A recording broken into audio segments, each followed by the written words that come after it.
But first to my breaking story tonight, that Barnaby Joyce's claim to have a voting bloc capable of holding the balance of power has been undermined by one of his inner circle. George Christensen has rejected Joyce's claim that he's one of at least 3 National MPs who'd crossed the floor over leadership tensions. I've confirmed that Christensen actually contacted the Prime Minister after Joyce's story broke in The Australian to assure him that he had given no such commitment to Joyce. Here's how this all unfolded. After losing the leadership spill against Michael McCormack on Tuesday, Joyce gave a front-page interview to the Oz where he said he'd now wield the power in the lower house, along with Lou O'Brien and his mate Christensen. He said they'd cross the floor if they didn't agree with legislation. But after the front page ran, it would seem that Joyce hadn't actually checked this with Christensen or asked him whether he would in fact cross the floor with him.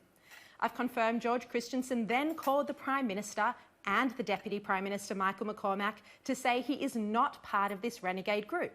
Here's what Christensen told me today on the record, and I quote, he said, "I advised the Prime Minister and Deputy Prime Minister that I had not told anyone I would be crossing the floor because of internal party matters, nor would I be doing that, and the media reporting otherwise had not checked this situation with me." He continued, he said, "I told them both I would always retain the option of crossing the floor on legislation and matters that I held grave concerns about, as well as matters of importance to my electorate. Christensen told me if he ever did cross the floor, it would be over matters of principle, as has been the case in the past, and not because Joyce failed to regain the leadership of the Nationals. This is yet more proof that Joyce's support within the Nationals is evaporating.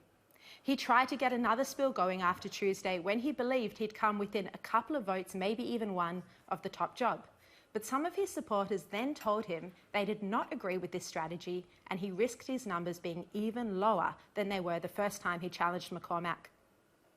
But one person who is firmly in Joyce's camp is Matt Canavan. And now, after losing the leadership coup, Canavan and Joyce seem intent on destabilising the Morrison government.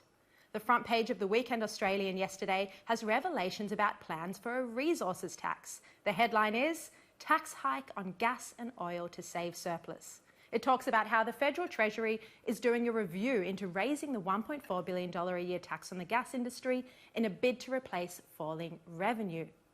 Now, who tweeted the story out just a short while after it was published online on Friday? None other than Matt Canavan, who until last week was Resources Minister. Canavan, of course, is very upset he's no longer in Cabinet, and he tweeted that, as you can see here, that new taxes are not the solution our economy needs.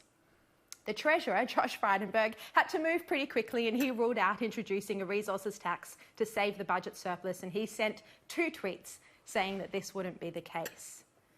As I said on the show last week, the surplus is almost certainly gone as a result of both the bushfires and the coronavirus. But back to Barnaby Joyce. He had the hide over the past few days to say that Matt Canavan should not be punished for doing the honourable thing and resigning as minister the day before the spill. It's amazing to me that credible journalists in the press gallery have swallowed this line. Far from honourable, Canavan's resignation was designed to build pressure on McCormack and create momentum and pave the way for Joyce. It's the exact same tactic used on Turnbull by maximum effect by some Conservatives in the August 2018 leadership coup. And you'll remember Matthias Cormann struck that killer blow by resigning just as the coup was losing momentum. Now, Joyce's band of merry men are threatening to cause even further chaos within the Morrison government, more than the leadership spill that detracted from the first week back at Parliament, and they're threatening to block legislation in a dummy spit, even if Christensen isn't on board. It's pure vandalism, because this threat isn't based on any specific issue that they care about, but because Joyce lost his leadership bid politically. He's the very definition of a sore loser.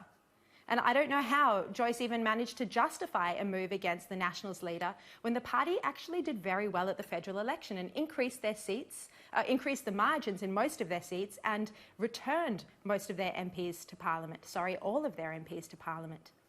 It's for the good of the country that Joyce was not returned to the leadership role. Destructive and vindictive politicians like him should be nowhere near the steering wheel of this country.